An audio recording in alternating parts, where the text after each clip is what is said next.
I'm gonna tell you a product that may be a little bit on the secretive side that a lot of golf courses use and a lot of people that have the very best yards use, but most people just simply don't even know about it. I'm gonna show you the product, we're gonna apply it to my lawn, and we're gonna see the results in this video. Let's get started. This is my Bermuda grass lawn. It's looking pretty good. It was plugged from sod a few years ago. Just threw out some pieces of sod, let it fill in over time, and it's starting to really show some promise, but it's growing fast. We've had rain, we're getting warmer weather, and it's really growing. And so what I'm gonna do is I'm gonna use a product that's called a growth regulator. I'm gonna show it to you. We're gonna show you how to mix it up, and then we're gonna spray this lawn. And I wanna explain to you the benefits of using a growth regulator as something that you might consider on your own lawn. Now here's the product we're using today. It's called Podium, and you see it says Plant Growth Regulator for Turf Growth Management. And there's the active ingredient. I'm not gonna try to pronounce that, but it shows the rates on the label, and for Bermuda grass it's 16 ounces per acre. Now other grass types might use more or less. For instance, St. Augustine I think is down to 5 or 6 ounces per acre. I'm gonna mix it up in this Z spray. I've already got it calibrated out and put the product in here, filled up with water. No surfactant needed on this, and we're gonna apply it. And if I could explain this product to you in the way that I understand it, it does suppress the grass from growing. So basically, in layman's terms, it's gonna make it where you don't have to cut your grass so often. So you think about people that are real mowing their lawns, a lot of them are going to use a growth regulator because they want to keep it nice and low, but it's even mowing it every other day, it's sometimes hard to keep it that low. So a growth regulator helps them achieve those results. Think about a golf course. The example I like to use is a cemetery. What if you had a cemetery that you were maintaining and you could spray this, and how much trimming would it save you? They also make growth regulators for shrubs. You think about shrubs that require a lot of trimming, like an Elaeagnus or a holly bush or something. A growth regulator can help. Not this specific product, but other products that are made specifically for shrub. And for me, I've got about 3 acres of turf grass. It's a lot of grass. I want to keep it nice and manicured, not necessarily super low. I've been cutting it about 1.5 inches, and I may gradually have to start raising the cutting height of my lawn, but I want to reduce the amount of times that I have to mow it. I've got a nice lawn mower and I don't mind cutting grass, but to keep it nice and short, I'm gonna have to mow it about every 4 days. I would like to extend that out to every maybe 8 to 10 days with the help of the growth regulator. Now this is a product that I'm going to apply once a month during the times where the grass is growing the most. So you think if you had a cool season lawn that was really growing like crazy in the spring, this could really help. If you have a warm season lawns like I do that's really growing a lot in the summer, then this can help. So for me with this Bermuda grass lawn, apply it once a month, let's say May, June, July, August, September. So maybe 5 times a year at 16 ounces per acre. So yeah, the bottle costs $100 and something time in this video, but you can see that you're not using an entire bottle. This thing that's costing me $100 to spray my yard, and again, I've got a big yard. So on a small yard, it's not much money at all, and it's going to save you a lot of labor. In my opinion, a lot of people that have a lawn mowing business, I think this would be an advantage if you had the spraying capabilities. If I was doing like taking care of people's lawns from the sense of mowing and spraying it, I think I would incorporate growth regulators in that because it would reduce the amount of labor that I needed to mow their lawns. Now again, you have to work out the pricing and things like that, but if I could get by with mowing their lawns every other week instead of every week and still get the same result, I think that would be an advantage. So we got it mixed up, 16 ounces per acre for Bermuda.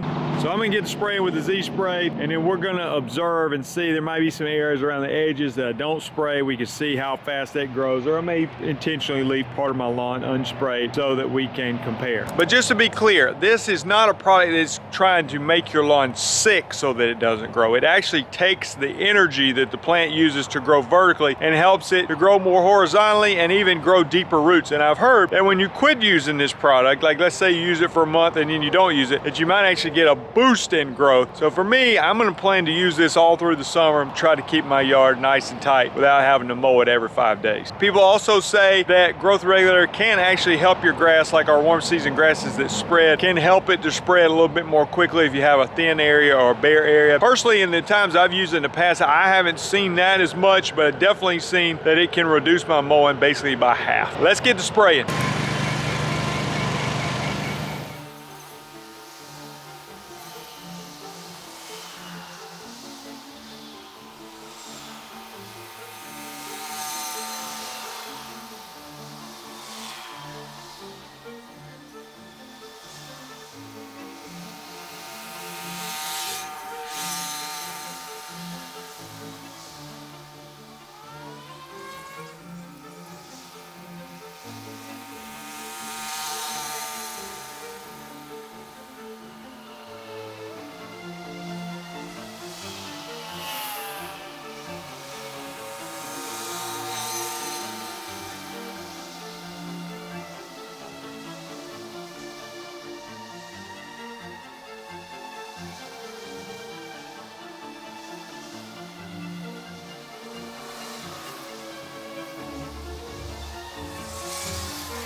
You may have noticed a lot of bubbles coming out of the machine as I was spraying. That's a foam marking kit. What that does, it puts bubbles out about every 8 feet, and it lets me know what's been sprayed. The bubbles will dissolve in about 10 minutes. But all I have to do when I come back on the next pass is just to line up the bubbles about 10 inches apart to get a nice even application. So a very handy feature to have. We got it sprayed. Let's give it some time. I'm gonna leave one section of my yard unsprayed and spray some other sections, and then we'll be able to compare what's been sprayed with what hadn't been sprayed as far as the growth rate. Now the part I don't spray, I'll probably go back and spray it later because I do know that this product works. We'll check on the results later. Now a couple of quick notes on using a growth regulator. One, it does not do a great job on suppressing the growth of weed. Two, it does do a great job on also not letting your grass put out a seed head as quickly. Let me show you an example.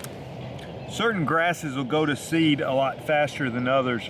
For instance, common Bermuda sometimes gets mixed in with your hybrid Bermuda. The common Bermuda puts out a seed head much quicker. This is a hybrid Bermuda, and you can see it's already putting out a seed head. Now this has been probably 5 or 6 days since it was mowed, so that's not unusual, but with the growth regulator, it will help it not go to seed quite as fast. Well, I mowed the grass 1 week ago, and then the next day I sprayed growth regulator, so it's been about 6 days since the growth regulator was applied. I want to check on the results and just see how it's working. Now I sprayed growth regulator on all of my yard except for one section. So we're gonna see how that section has grown versus the area that I did spray the regulator on. And I also want to compare the area that I put a lot of fertilizer on compared to the area where I put kind of a normal amount of fertilizer. So we'll see if it's able to hold back the grass that was really growing fast, I should say, because I actually had mowed this grass on a Tuesday and mowed it again on Thursday. It was growing so fast. So I haven't mowed it in a week, so it's definitely slowed it down. But let's just see. I've got a tape measure. We're gonna check on the growth. So this is the yard here. Out here in the morning, got dew on the grass. This is the front yard. It's had a lot of fertilizer. So let's see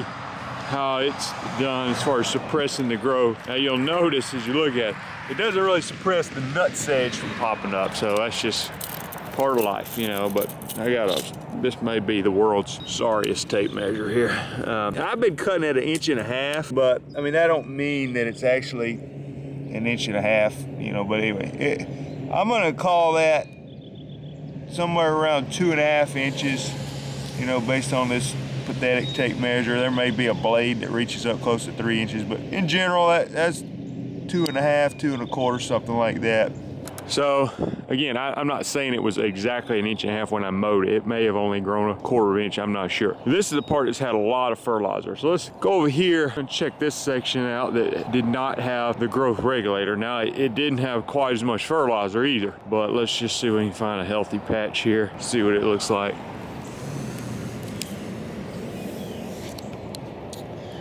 So you can see that's closer to 3 inches.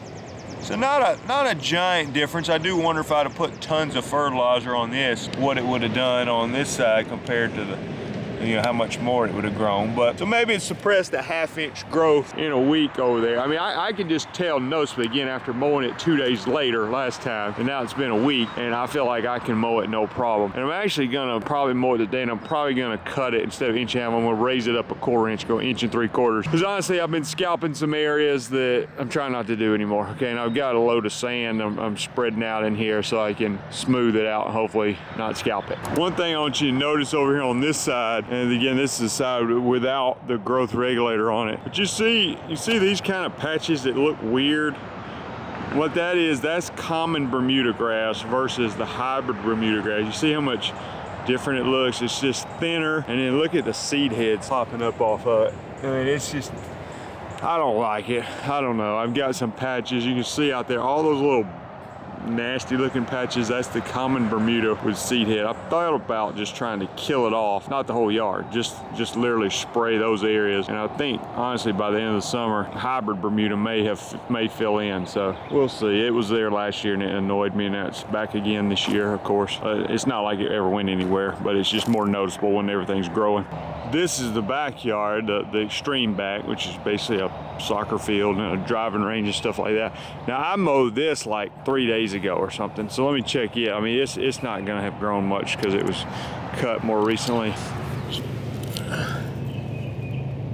So I mean, that is like the normal cutting height when I cut it. So you see it's set on 1.5 inches. It's more maybe 1 3/4 inches.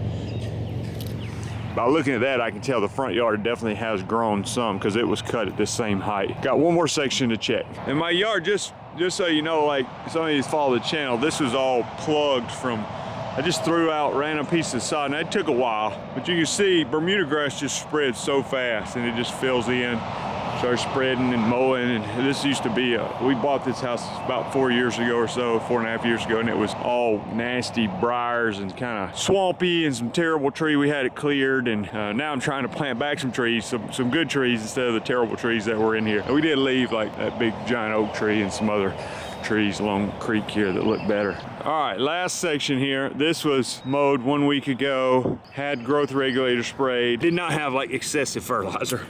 So this is more normal conditions.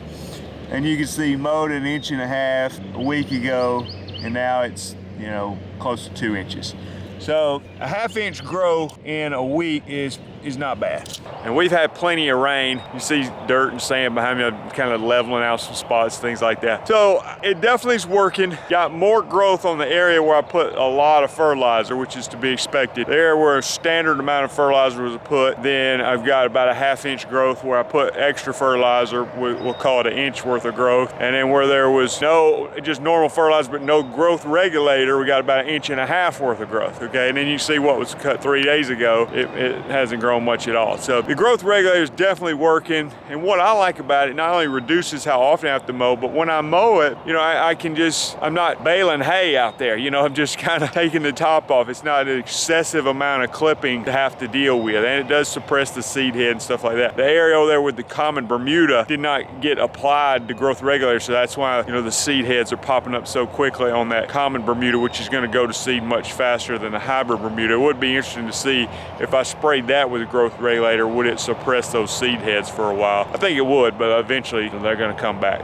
I appreciate you watching the video. Hopefully this is helpful. Again, I'm applying this basically once a month during the growing season to reduce my mowing and also to give my grass that nice, tight, compact look. I am going to, you know, like I said, probably raise the deck mowing height after a while because it's not, I'm not trying to keep it so low all the time, not real mowing it, and I'd rather raise it just a little bit than to scalp it in some low areas while I'm trying to smooth it up though. If you want to get into weed control and fertilization like me or mowing, whatever, go to lawncarelife.com. There's resources there, including the Weed Control and Fertilization Academy, pricing charts, things like that. Also, I would encourage you to take advantage of the early bird ticket pricing for the 2024 Lawn Care Life Conference. That's going to be February 23rd, 24th. Go to lawncarelife.com. There's a link there for conference. You can sign up. The early bird ticket price is $197. That includes all your meals. It's a Friday night and most of the day on Saturday. We've got a great lineup of speakers near Birmingham, Alabama. So if you know you're coming, it would be helpful for us. Go ahead and sign up and